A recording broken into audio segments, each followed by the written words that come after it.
Hi guys, we'll be starting with lesson 11, the Special Economic Zones Act 2005. Now firstly, let's understand what are these special economic zones. So these are specific zones, or I could say specific designated territories inside India. So let's say if this is India, a certain zone in India can be declared to be an SEZ, Special Economic Zone. Now let's understand what is this. You think India is completely developed? All the roads, infrastructure, everything is put in place? Answer is no. There are areas which still need to be developed. So the government is thinking, how do we boost businesses and promote development in these sectors? Maybe let's say a particular village. Now this village will have a little less employment opportunities because no businesses are there. Second, this area will have bad infrastructure. They will have pretty less business. So business ही नहीं है तो obviously exports तो होने ही नहीं वाले ये जगह से. So what government thought? They said let's bring in a scheme. So SEZ is actually a scheme. In this scheme, government is telling the business entrepreneurs that you please come in and set up in these SEZ areas. So they are saying, why should we come in an undeveloped region? So this is pretty much undeveloped. So why do we come and develop or enter business in an undeveloped region? So government says, wait a minute. Moment you come in SEZ, we will give you pretty much a lot of tax benefits. For the purpose of tax, this will be declared as a tax-free zone. Now imagine business owners and businesses like Reliance Industries. They start realizing कि अगर ये इधर setup कर दिया, so जो जामनगर में plant लगा लिया, तो क्या होगा, यहां से इनको बहुत सारे मॉनेटरी बेनिफिट्स होंगे. Huge monetary benefits in the form of less tax. The land will be cheaper. Everything will be good. So they say, okay, ठीक है, we don't mind. If there is no tax, we will set up our industries here. But the government says, wait, there is a catch. ये scheme है. एक तरफ से आपको tax नहीं लगेगा, it's tax exempt. But दूसरी तरफ से you also have to do something for us. So Reliance Industries saying, आपके लिए क्या करना है ये undeveloped area में? So they will say, come in this area and develop it. So what they say, what do you mean by develop? So they say develop the infrastructure, bring in employment opportunities. We will set up a development commissioner. You sit with him, he will oversee whether you are developing this area or not. Clear enough? So this is the scheme. So with time, don't you think this area will get developed? Answer is yes. So it's pretty much good for India. Area will be developed. Do you think the tax benefits given will be for lifetime? Answer is no. There are a certain sunset clause. Sunset clause मतलब कितने time तक ये benefits रहेगा, फिर बाद में ये it will cease to exist. So now let's understand. This area is called as a domestic tariff area. Domestic tariff area. What is a domestic tariff area? It is called as a DTA. ये area में अगर मैं business चालू करूं तो मुझे tax लगेगा कि नहीं? मुझे ये एरिया में डीटीए में बिजनेस चालू तो टैक्स लगेगा कि नहीं? So answer is yes. So SEZ में जाऊंगा तो टैक्स नहीं लगेगा. So a incentive is given to the business developers to come in this undeveloped area that there will be no tax, but at the same time they have to develop the area in return. So it's a two-way street benefit for both the parties. So this is called as an SEZ. Now SEZ से होगा क्या? सबसे पहले employment increase होगा वो area में, infrastructures बनेंगे, business develop होगा, and it is primarily made to boost exports. ये इधर से एक्सपोर्ट्स होगा पूरा. For the purpose of tax this will be a foreign territory. Foreign territory.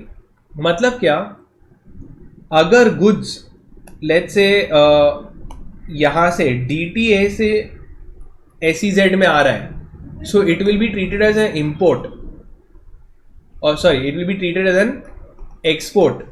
मतलब इंडिया से गुड्स एक फॉरेन टेरिटरी में जा रहे हैं, so for the purpose of tax is considered to be a foreign territory. Customs के लिए भी फॉरेन टेरिटरी है, सो ऐसा काउंट होगा कि हम लोग ने एक्सपोर्ट किया है।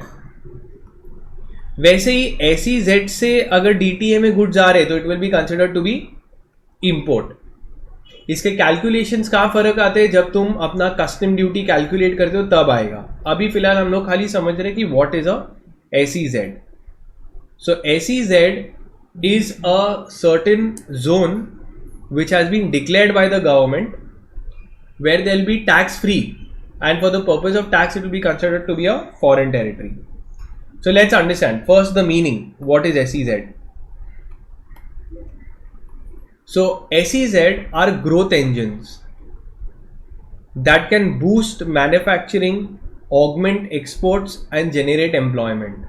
So what will happen with SEZ?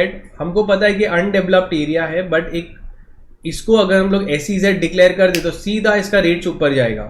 What will happen? Manufacturing होने लगेगी, एक्सपोर्ट्स हो जाएगा और एम्प्लॉयमेंट होगा। Next second step, okay, so first this is the point. The second one is SEZ is a specifically de-alienated duty free enclave. De-alienated मतलब उसको एक separate aside छोड़ दिया है। Duty free enclave, duty free mean there is no tax in this zone. So imagine a company like Reliance would be thinking कि कितने करोड़ों के एक्सपोर्ट्स, कितने करोड़ों का बिजनेस कर सकते हैं और ये जोन में खाली एक बार चले गए तो टैक्स ही नहीं लगेगा, and shall be deemed to be a foreign territory for the purpose of trade operations, duties and tariffs. Now let's understand. So to make these SEZs, they brought in an act called as SEZ Act 2005. So obviously this was introduced in the year 2005. What was the object of this act? Was to establish SEZs, to develop SEZs and manage SEZs. Initially it was made for promotion of exports and other connected matters. So एक बार एक SEZ declare हो गया तो समझ जाओ उसका next 5 year में पूरा सिनेरियो बदल जाएगा, उसके पूरे डेमोग्राफिक्स लुक पूरा बदल जाएगा। पहले एकदम अनडेवलप्ड होगा, SEZ डिक्लेयर हुआ, सोचो ये अनडेवलप्ड एरिया है, तो गवर्नमेंट क्या करती है, इसको SEZ डिक्लेयर कर देती है। जैसे SEZ डिक्लेयर करेगी ना, बिजनेसेस उधर आके सेटअप होना चालू हो जाएंगे और थोड़ी टाइम में क्या हो जाएगा, वो developed region. So this will help India boost forward, so therefore they are called as growth engine. So they have passed the SEZ Act 2005. What are the salient features of this act? Okay, we will be seeing most of the parts such as what is, how do you establish a SEZ? सोचो अगर India में कैसे establish होते होंगे SEZs. So for example, this is India. Which area should be declared a SEZ? How do you declare a area as SEZ? That will be studying. तो act में दिया हुआ है.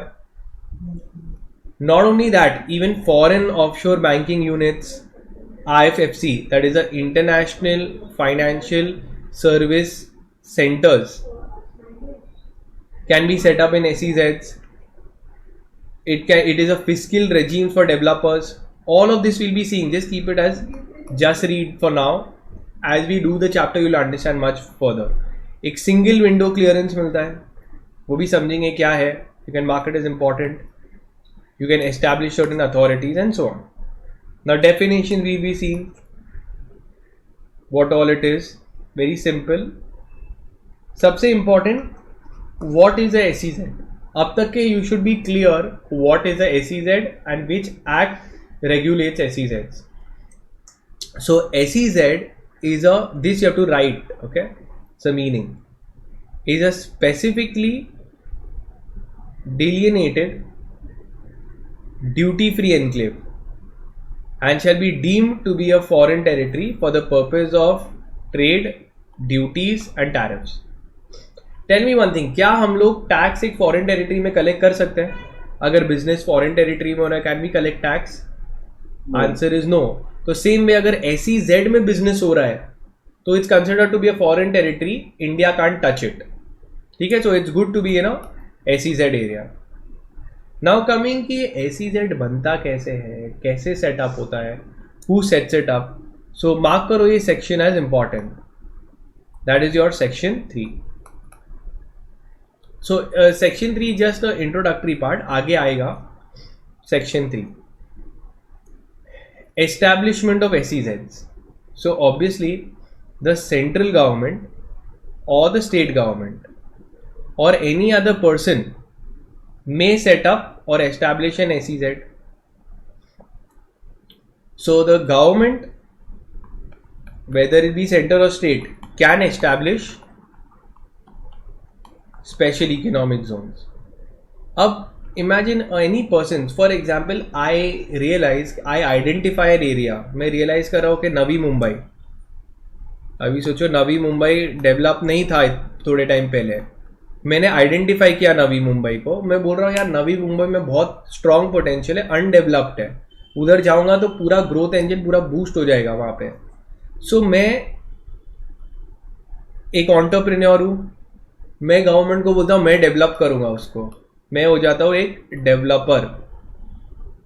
सो I become the propose developer, कि मैं नवी मुंबई को develop करके छोड़ूंगा, एकदम सुपर्ब बना दूंगा. तो मैं एक एप्लीकेशन देता हूँ गवर्नमेंट को, और गवर्नमेंट क्या करती है, ये एप्लीकेशन को स्टडी करती है कि this guy wants Navi Mumbai to be called as a SEZ. तो SEZ हो जाएगा तो वो टैक्स नहीं होगा और मैं वहाँ पे जाके उसके ऊपर डेवलपमेंट चालू कर दूंगा. तो government will actually appoint a board called as the board of approval. तो वो अप्रूवल देगी अपना रिपोर्ट बना के, and then it will be decided. So let's see, a person who intends to set up a SEZ may, after identifying the area, make a proposal to the state government concerned for the purpose of setting up a SEZ. Okay, then we will see what is the further process.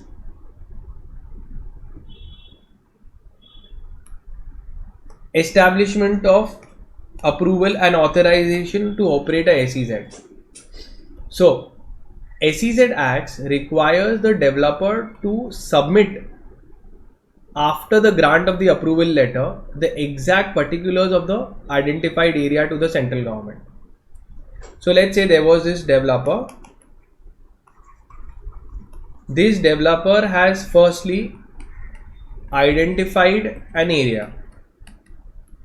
That area, let's say I'm calling it as Navi Mumbai. Okay, so all of these are SEZ. Navi Mumbai is a SEZ. Your Jamnagar, which I told Reliance earlier, that is also SEZ. मैंने identify किया.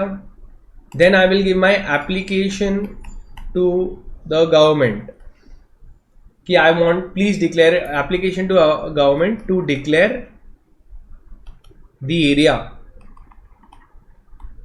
as SEZ. ठीक है, फिर government बोलती है अच्छा ठीक है जरा हमको देखने दो, थोड़ा स्टडी करने दो उसको. So any person who wants to set up an SEZ may, after identifying the area, will give his approval to the state government. The state government, on receipt of the proposal for setting up this, forward the application to board of approval. So ये application किसको दे देंगे, board of approval को. तो board of approval they will then give the final approval के इसको declare करना चाहिए या नहीं.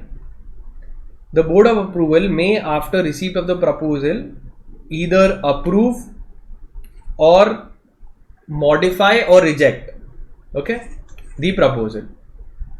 अगर सोचो अप्रूवल दे दिया कि हाँ भाई ये जाओ नवी मुंबई में बहुत पोटेंशियल है, आप इसको डेवलप करो, so then they will tell the developer कि आपके साथ में हम लोग एक डेवलपमेंट कमिश्नर भेजेंगे.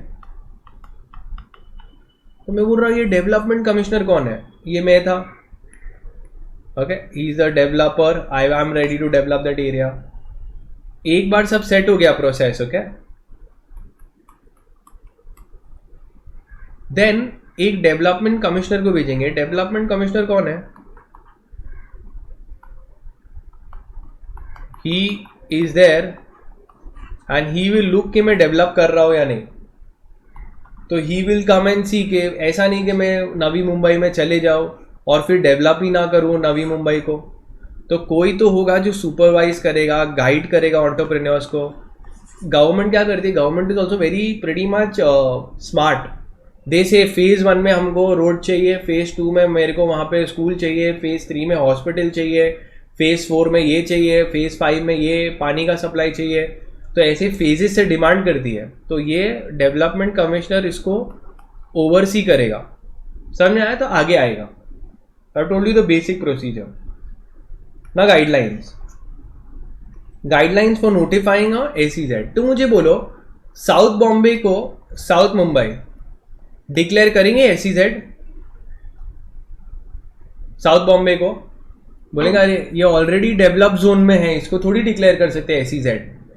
सो they will guidelines for notifying. So एक गाइडलाइंस दी हुई है कौन से एरियाज को एसीजेड डिक्लेयर करना चाहिए. तो पहले देखेंगे कि उसमें कितना एडिशनल इकोनॉमिक एक्टिविटी ऐड हो सकता है, उसमें कितना एक्सपोर्ट करने का पोटेंशियल है, how whether they can bring in investments from domestic and foreign sources. एक एरिया को अगर एसीजेड डिक्लेयर कर दूँ तो वहाँ पे सब लोग आ जाए, ऐसा मैं चाहता हूँ, तो हमारे लिए इंडिया के लिए अच्छा होता है. वहाँ पे कितना एडिशनल एम्प्लॉयमेंट हो सकता है, कितनी एडिशनल इंफ्रास्ट्रक्चर फैसिलिटी क्रिएट हो सकती है, whether it is good for the integrity and sovereignty of India. So these are just basic guidelines to notify a area. Okay, so let's see. एक थोड़े areas देखते ही अपने कौन से. तो as I told you, Jamnagar is a SEZ. Okay, these are all the developers. और ये मुझे कहाँ से मिला है? एसीजेड का एक एक्ट ही है actually.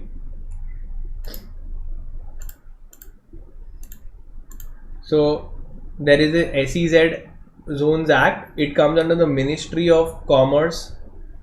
Okay, Commerce and Industry, Department of Commerce. तो उसके अंदर वो लोग ने लिस्ट दिया हुआ है कौन से हो चुके हैं. तो all of these are SEZ areas.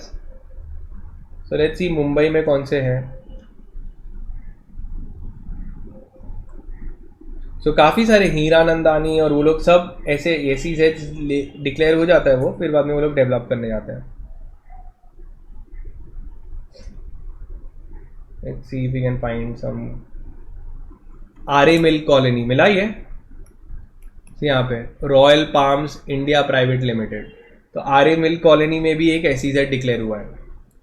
तो ऐसे वो एक बार डिक्लेयर होता है तो वो लोग फिर वहाँ पे बिजनेसेस होते हैं, वहाँ पे ग्रोथ होता है. फिर इवन हीरानंदानी बिल्डर्स ने पवई में भी एक एसीजेड डिक्लेयर हुआ है. तो खाली मुंबई की बात कर रहा है, ऐसा पूरा लिस्ट दिया हुआ है. Coming back to the act now, जो section 6, which ever is important from exam point of view, I will mark it as important. The processing and non processing areas.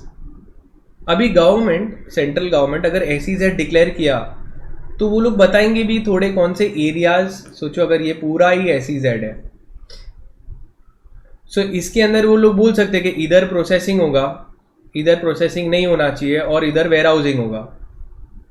Okay, so processing, non processing and warehousing. तो ऐसे अलग अलग areas within the SEZ भी declare हो सकता है.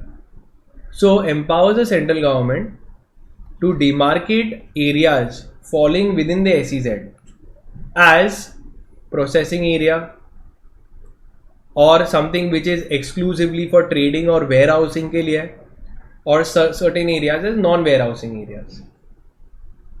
Now obviously we know this important thing that exemption from tax, जो भी business SEZ में आता है उसके ऊपर there is no tax applicable at all. So section 7 exempts all goods and services exported out of or imported into from the domestic area into the SEZ area. Now what is this? Why are they saying import and export, देखो अगर ये SEZ है और ये तुम्हारा domestic tariff area है, तो यहाँ से निकला तो हम लोग इंपोर्ट बोलेंगे export. For the purpose of tax SEZ is a foreign territory. ठीक है, तो फॉरेन टेरिटरी से इधर आ रहा है, तो व्हाट इज इट, इंपोर्ट और एक्सपोर्ट? इंपोर्ट मतलब हम लोग इंडिया में फॉरेन से मंगा रहे हैं और यहां से यहाँ पे जाएगा तो क्या होगा, ये कंसिडर्ड, तो इंडिया से फॉरेन टेरिटरी में जा रहा है तो एक्सपोर्ट. सो इसके लिए वो लोग गुड टर्मिनोलॉजीज क्या यूज कर रहे हैं, इंपोर्टेड और outside exported from the domestic territory to SEZ. बात यही है कि इंपोर्ट एक्सपोर्ट क्यों बोल रहे हैं, फॉरेन टेरिटरी, और फॉरेन टेरिटरी पे टैक्स नहीं लगता है तो हमें कोई टेंशन लेने की जरूरत ही नहीं है. All the taxes are exempt. So this is the primary reason for a business to set up their unit in SEZ areas. अब आता है अपना बोर्ड ऑफ अप्रूवल. याद है हम लोग ने डिस्कस किया था बोर्ड ऑफ अप्रूवल क्या होता है. डेवलपर एप्लीकेशन देता है कि मेरे को ये एरिया डिक्लेयर करना है नवी मुंबई एज SEZ. आप जरा देखो, तो हम लोग गवर्नमेंट को देंगे, गवर्नमेंट बोर्ड ऑफ अप्रूवल को देगा. And board of approval will either accept, reject or modify. So empowers the central government to constitute by notification a board of approval within 15 days of commencement of this act, that is 2005. Duties, powers and functions of the board of approval. Mark karo board of approval as important. This is one of the first important questions. So ये exam में आता है. Write a short note on the board of approval. So एक process भी आएगा, that also you'll be able to write, और board of approval. क्या काम रहेगा इनका, नाम ही है अप्रूवल, तो अप्रूवल ही देंगे. क्या क्या अप्रूवल दे सकते हैं, ग्रांटिंग अप्रूवल फॉर और अप्रूवल, रिजेक्शन और modification for such proposals. Second, granting approval for authorised operations. तो एक क्या है कि प्रपोजल, दूसरा क्या है ऑपरेशंस, कौन से अलाउड है, कौन से नहीं अलाउड है, उस SEZ के अंदर क्या कर सकते हो, क्या नहीं कर सकते हो. Granting approvals to the developers for foreign collaboration. अगर जो सोचो SEZ में कुछ भी करना है, मेरे को एक नया कुछ भी सेटअप करना है, कुछ भी ऑपरेशंस करने हैं, कुछ भी एक्टिविटीज करनी है, तो कंसेंट किसका लेना पड़ेगा, BOT का, बोर्ड ऑफ BOA का, एक्चुअली बोर्ड ऑफ अप्रूवल. फिर अगर कुछ इंफ्रास्ट्रक्चर फैसिलिटीज सेटअप करनी है, प्रोवाइड करनी है, लाइसेंसेस चाहिए कुछ फॉर इंडस्ट्रीज, सस्पेंशन हो रहा है, suspend of the letter of approval granted to the developer, disposing of appeals, performing any such function that the central government has set. So this is all the functions of the board of approval. Next, suspension of the letter of approval. सोचो letter of approval दिया तो मैं एकदम खुश हो गया, dance करने लगा. Okay, I am dancing, doing the moon walk, sun walk et cetera. ठीक है, और मैं डेवलप करना ही भूल गया, एक्टिविटीज कुछ भी कर रहा नहीं हूँ, कुछ भी जो रिस्पॉन्सिबिलिटीज थी मेरी वो नहीं कर रहा हूँ, मैं खाली वहाँ पे डांस कर रहा हूँ. मेरा जो चाइल्डहुड पैशन है कि मैं डांस करूँ. टेल मी वन थिंग, तो क्या वो मेरे को SEZ का लाइसेंस कंटिन्यूड रखेंगे कि सस्पेंड करेंगे? So it empowers the board to suspend the letter of approval granted to the developer. अब कौन से सर्कमस्टेंसेज में वो कैंसिल करेंगे वो भी है, तो बोर्ड ऑफ अप्रूवल में लिख सकते हैं.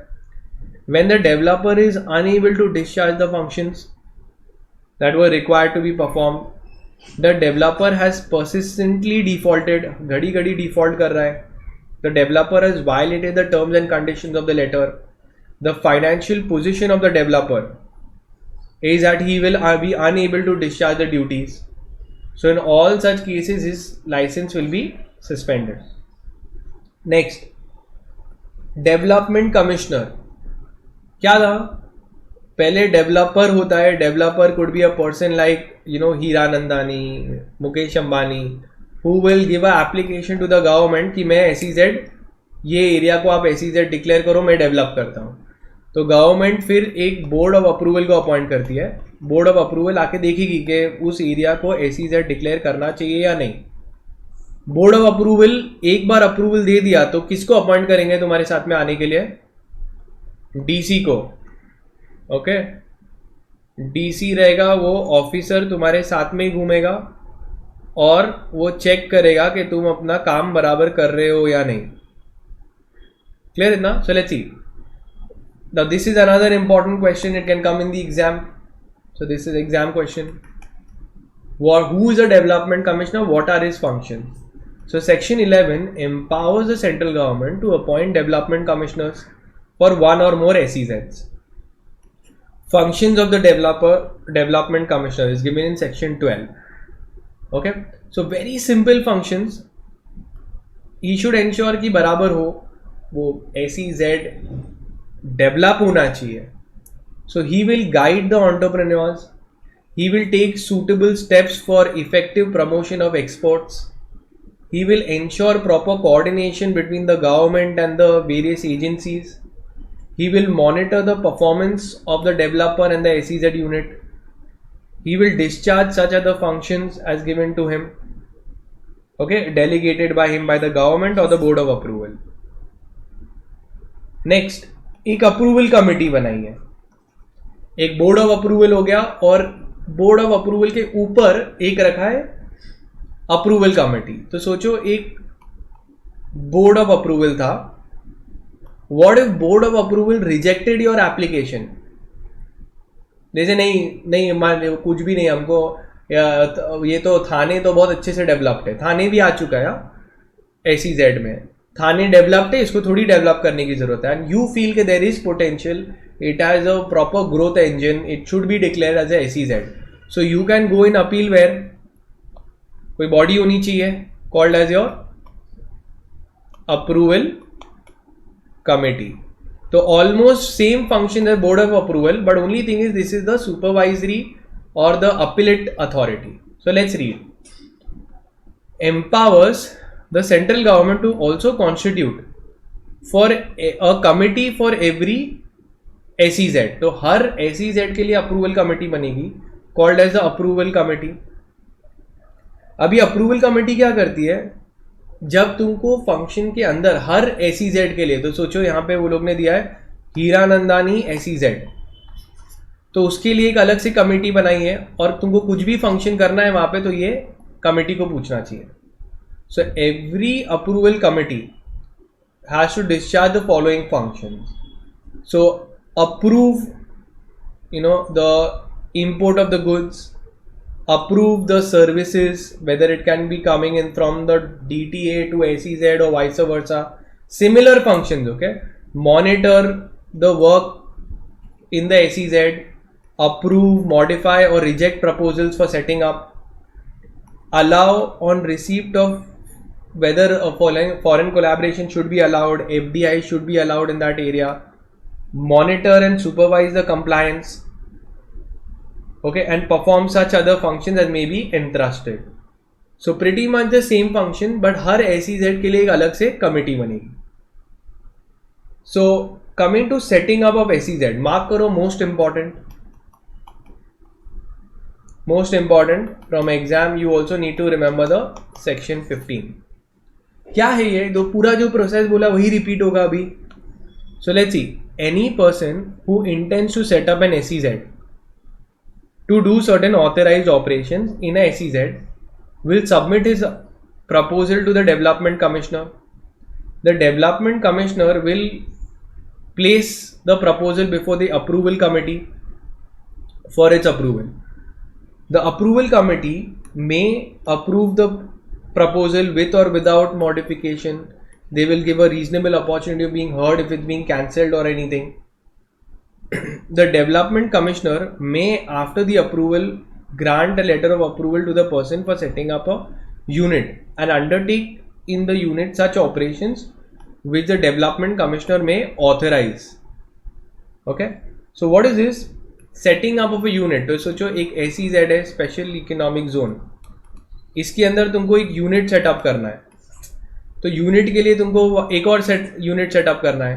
तो तुम जाके अप्रूवल ले सकते हो अप्रूवल कमेटी का। क्लियर, सिंपल सी बात है। अगेन वापस, if you do not follow this it can be cancelled. The approval committee may at any time cancel the letter. अगर तुमको बोला है कि वहां पे जाके तुम यूनिट सेटअप कर सकते हो, then they can even cancel your licence. Setting up of and the operations of offshore banking unit. So एक खाली ऊपर देखोगे ना सिंपल चीज कि तुमको अगर सेटअप करना है तो एक बार SEZ सेटअप करना है, स्पेशल इकोनॉमिक जोन, तो तुम बोर्ड ऑफ अप्रूवल के पास में जाओगे। बोर्ड ऑफ अप्रूवल ने बोला कि हाँ चलो ये SEZ को हम लोग डिक्लेयर कर देते कि आप वहां पे सेटअप कर सकते हो। SEZ डिक्लेयर कर दिया एक एरिया को। So there was once Talegaon was declared as SEZ। जैसे डिक्लेरेशन दिया ना, उसका मार्केट प्राइस सीधा शूट अप हुआ। कैन यू टेल मी, जैसे तलेगांव को डिक्लेयर किया कि वो SEZ है, उसका मार्केट प्राइस शूट अप हो गया। क्यों ऐसा?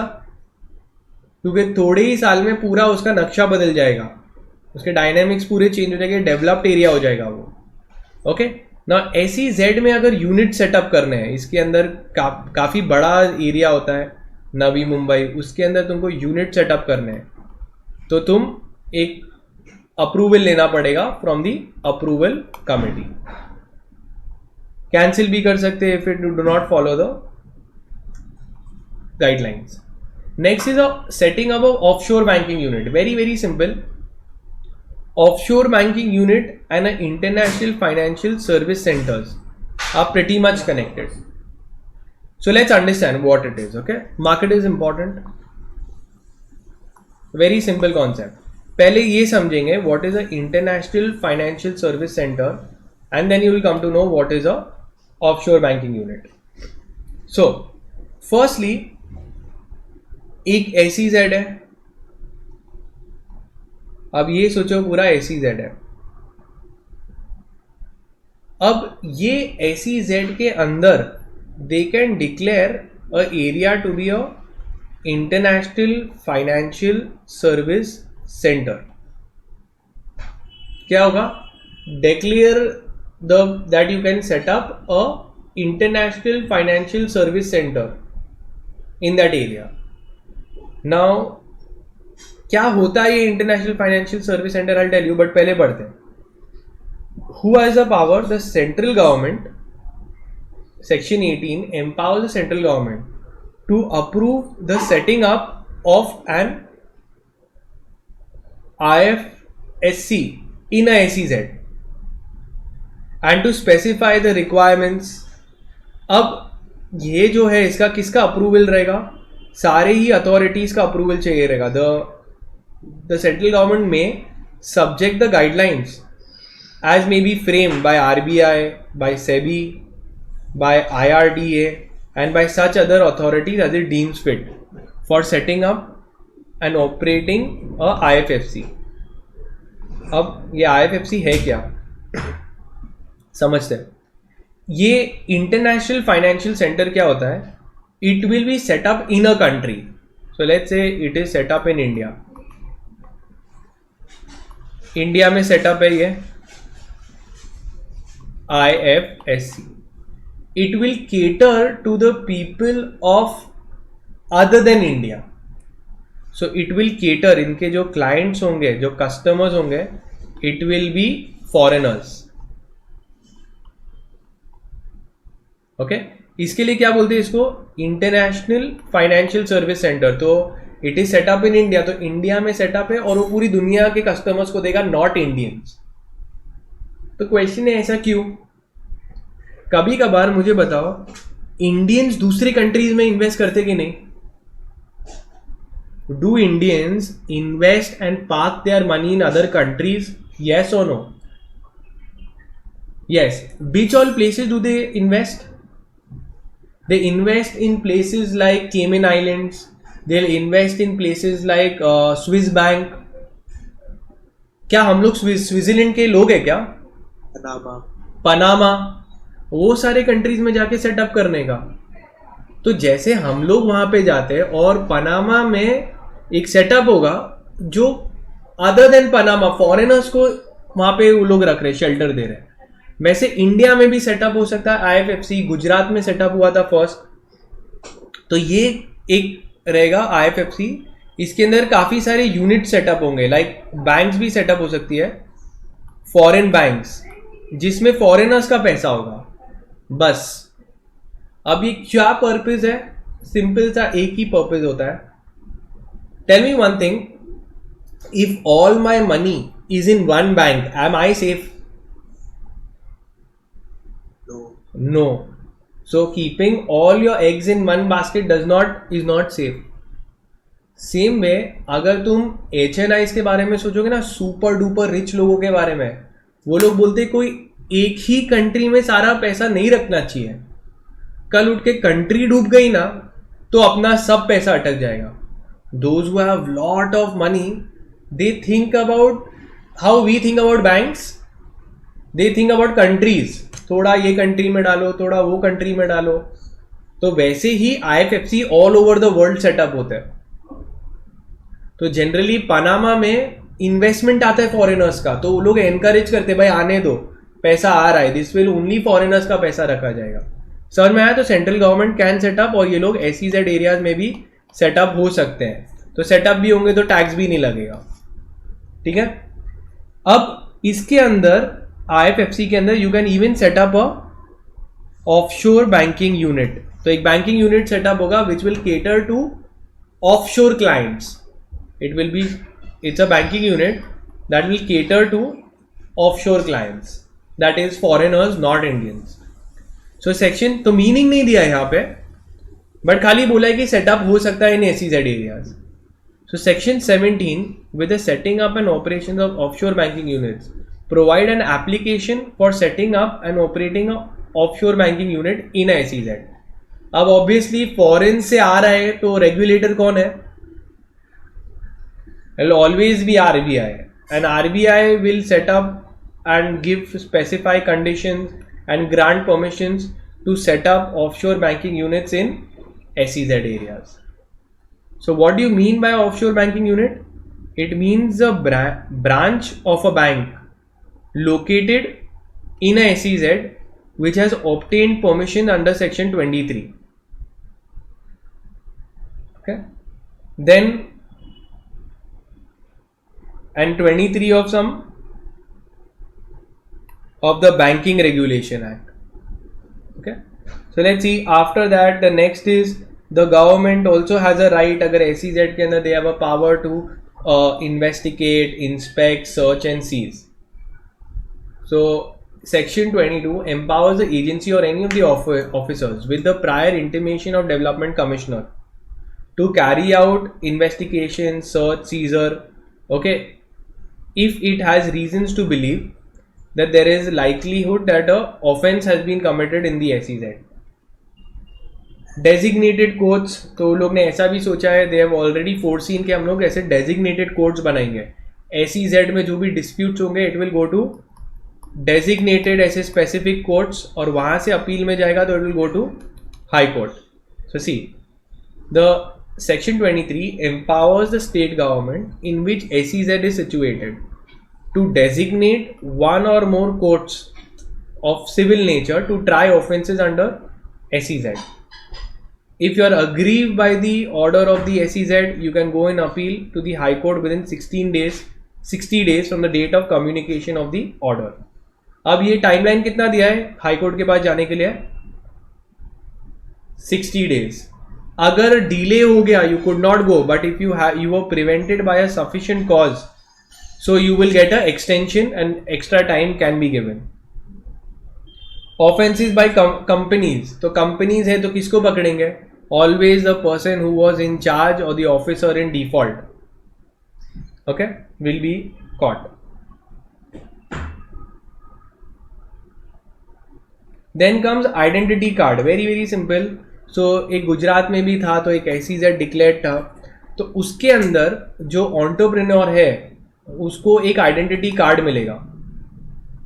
So every person whether employed और residing or present in the SEZ will be provided with an identity card. तो सबको एक identity card मिलेगा for all persons, okay, residing or operating in SEZ. Okay, almost done. SEZ Act to have overriding effect. अगर taxation में लिखा हुआ है कि टैक्स कलेक्ट करना चाहिए फॉर, बट SEZ एक्ट में लिखा है कि it is exempt, so which one will succeed? SEZ Act 2005 will succeed. So SEZ Act will have a overriding effect. Overriding effect means what? It will be superior to any other law. तो अगर कोई भी law में कुछ भी लिखा है but अगर SEZ में लिखा है कॉन्फ्लिक्ट हुआ तो कौन सा प्रिवेल करेगा? SEZ Act. So it gives a overriding effect to in this act, provides that the provisions of this act shall have effect. ये effect में आएगा. Notwithstanding, doesn't matter anything inconsistent in any law for the time being in force. And that is it. We are done with the chapter. Even if you see what have they asked, SEZs are growth engines discussed. So yes, in the start we'll write that there are undeveloped areas. The government declares these as SEZs for the purpose of boosting exports, for generation of employment and all of that. Now discuss in detail what are the salient features of SEZ. SEZ में they want more and more places to be declared as SEZ ताकि वो develop हो जाए. Okay, तो यहाँ पे government ने एक सिंगल विंडो क्लियरेंस भी दे दिया है. Single window clearances, what does it mean? Tell me one thing, आज अगर बिजनेस लाइसेंस में जाना है तो तुमको अलग अलग डिपार्टमेंट्स के पास जाने पड़ते कि नहीं? टैक्स का इधर, इनकम टैक्स का इधर, लाइसेंस के लिए इधर, एनवायरमेंटल लाइसेंस के लिए इधर. ये क्या होता है? एक ही विंडो में सारे अप्रूवल्स मिल जाते हैं. So it is a very good feature, single window clearances. Explain the procedure for establishment of this. तो डेवलपर होगा, developer will go to the government will appoint the board of approval, the board of approval then appoint a development commissioner. Discuss the duties and the powers and the functions of the board of approval. तो board of approval क्या SEZ के अंदर क्या क्या होगा, कौन आएगा, कौन जाएगा, कौन से गुड्स आएंगे, कौन से सर्विसेज आएंगे, क्या ऑल एवरीथिंग इज रेगुलेटेड, कौन सी एक्टिविटीज होगी, everything is controlled by the board of approval. They will give approval or they will give rejection or they will give modification order. Discuss what are the roles of the approval committee. Now approval committee is set up for a specific SEZ unit. Okay, और SEZ unit के अंदर same चीज जो यहाँ पे discuss होगी, तुमको कोई भी एक्टिविटीज करनी है, ऑपरेशंस करने हैं तो बोर्ड ऑफ अप्रूवल का नाम लेना पड़ेगा. Okay, and that is it. We are done with the chapter.